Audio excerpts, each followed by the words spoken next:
Welcome back, viewers, to round number 5 of the Elite Karting Series here from Daytona Milton Keynes, where we're using both the cliff drop and bus stop chicanes. And you join us in this video for race number 2. So I'm going to hand over now to our commentators, Tom Dillon and myself. James Brown is on pole for race 2 here at Milton Keynes. 1:13.009 was his fastest lap in a dominant victory in race 1. Tom Angier finished third in that previous race, but starts second here with a 1:14.0, with Matthew Boulton starting in third just behind him. JJ Hind, probably the biggest recovery drive from that first race, starts on pole for the lightweights. Dom Balasaitis just a tenth of a second behind on row 1.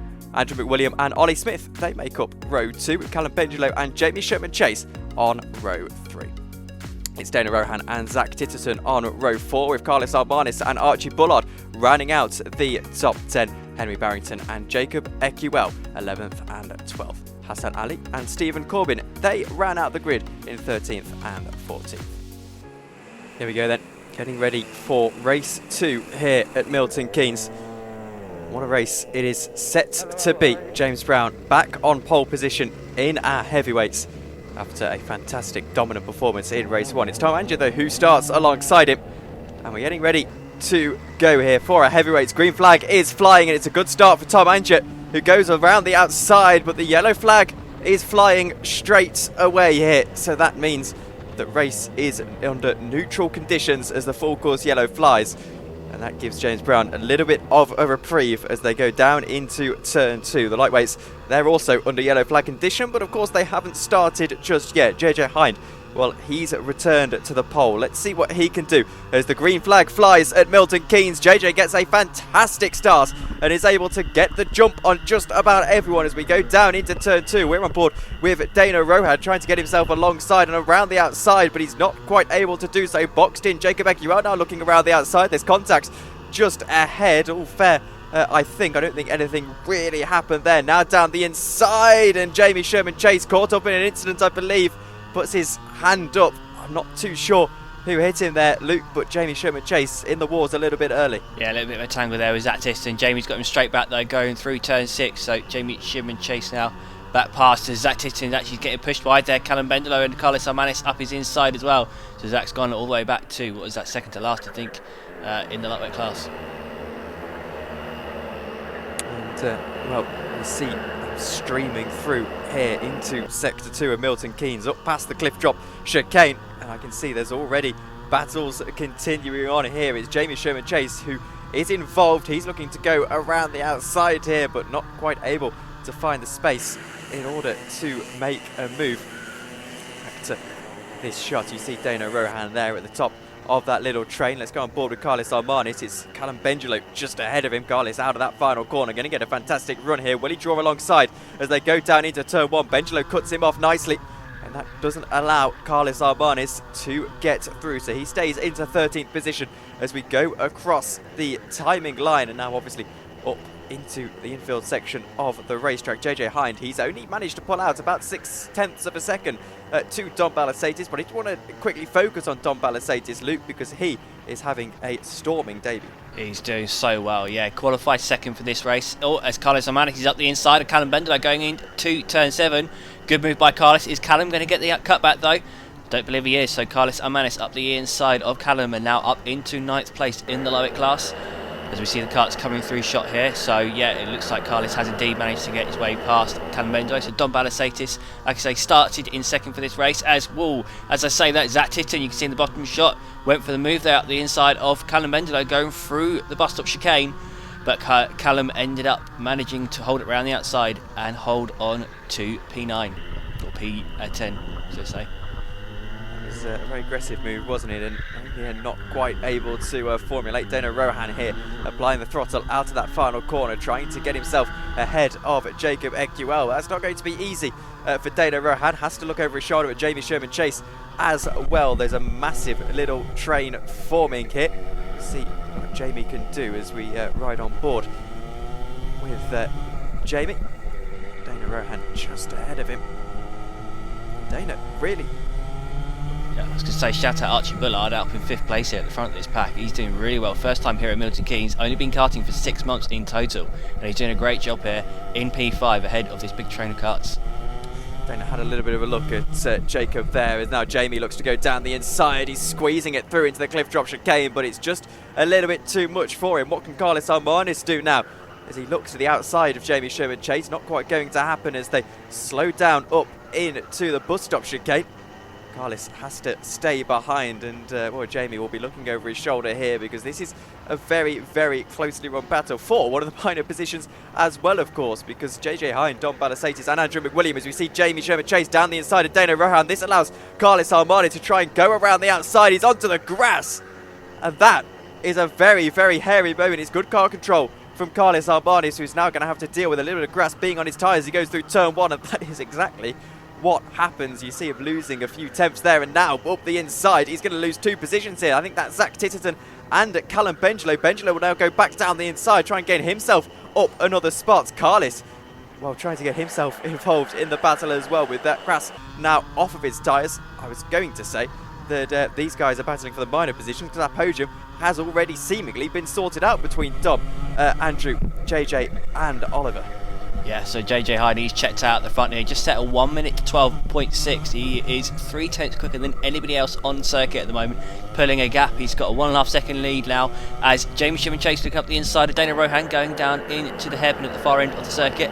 But Jamie not quite able to get past. He also went for the move earlier on this lap going into turn 4, but again, not quite able to make it stick. He's got a good run here out of this bus stop chicane, going down the back straight.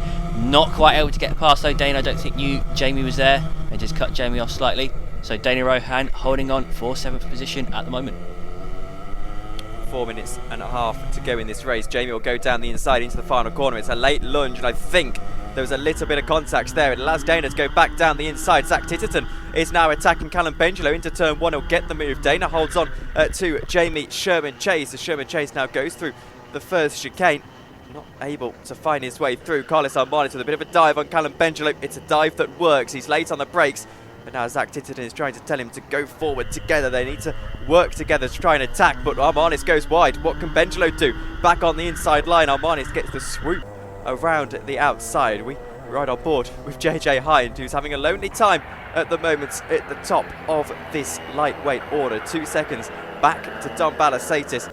And well, JJ had a fantastic round at Sandown Park. Came back to Milton Keynes, had a fantastic round there. Then Tamworth had a pretty good round as well.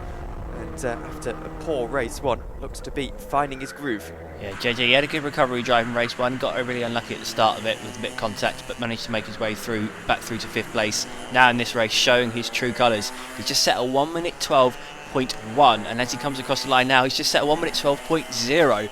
That is 8 tenths quicker than anybody else out on circuit. The next fastest lap set by any other driver is by Ollie Smith, who's done a 1 minute 12.8. So phenomenal lap times here from JJ Hyde. He's now extended his lead to Dom Balasaitis to over 3 seconds. So great stuff here from JJ. Tom Anship on board with him. He's got Matthew Bolton to contend with.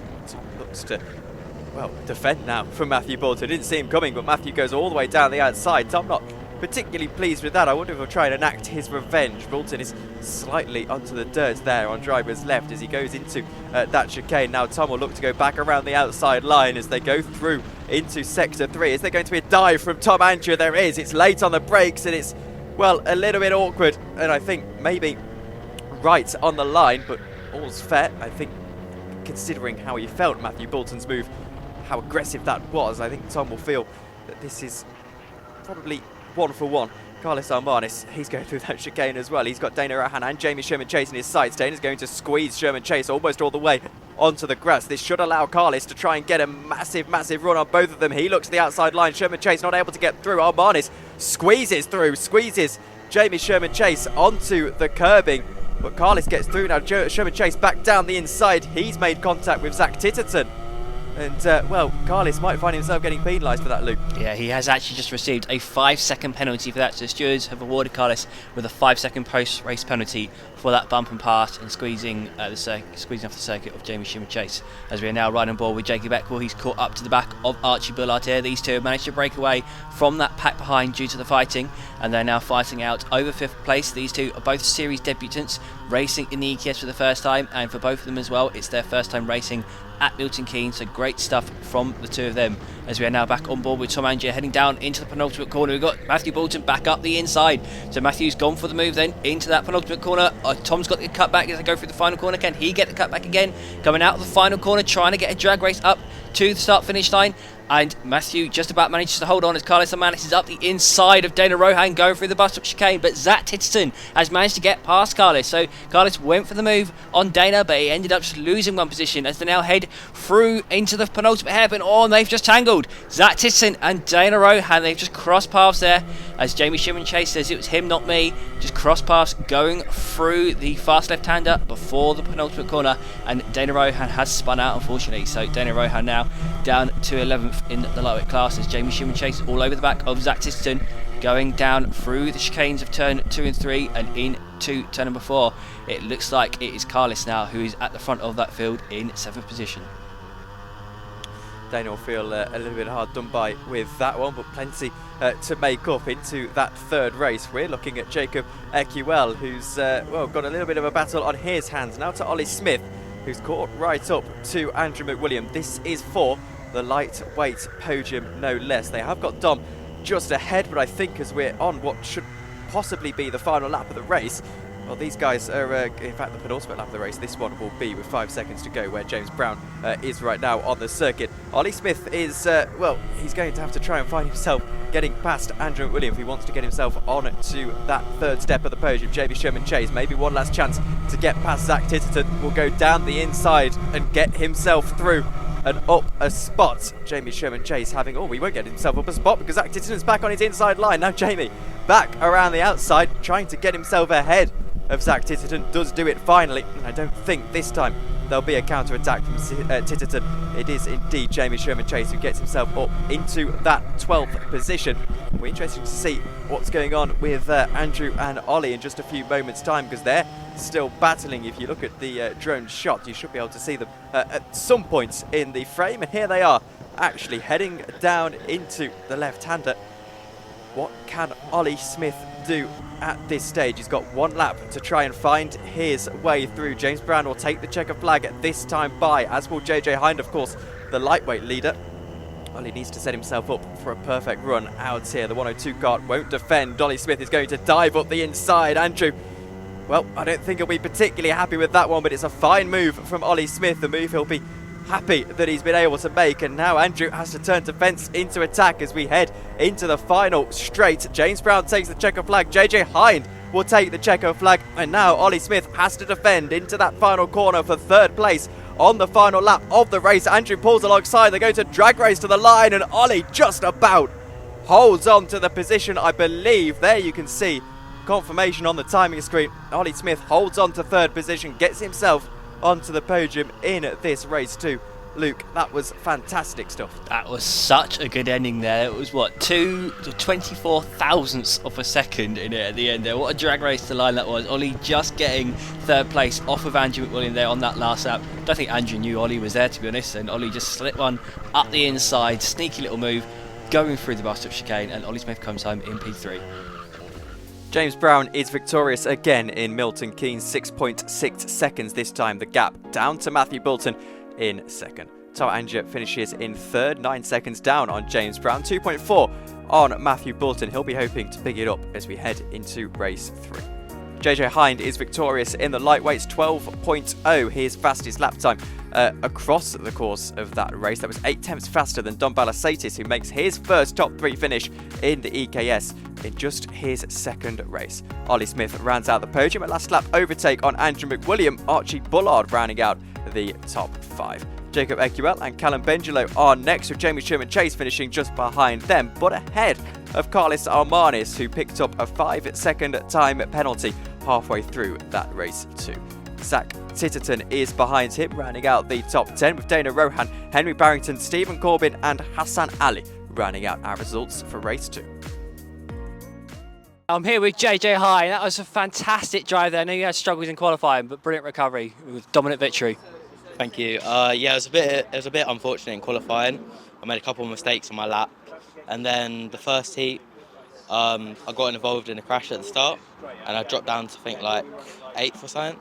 And I had the pace in heat 1, getting the fastest lap, so I knew I'd be good. So I got pole position for heat 2, and I just kind of drove away.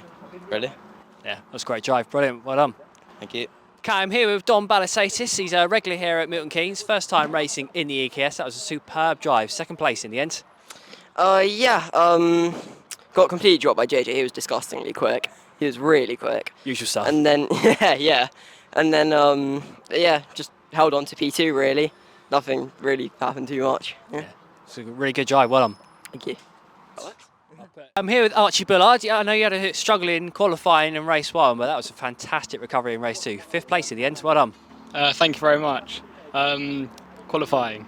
Should we talk about that? Yeah. It was a bit shaky. I was battling with a heavyweight, I think. Not battling, but behind. And I just didn't have the pace to pass him. So qualifying, where was that, 12th, 11th? Yeah. Something like that. Something like that, yeah. So not the best. And then, was it heat 1? Around the same position. I mean, I just didn't have the pace either.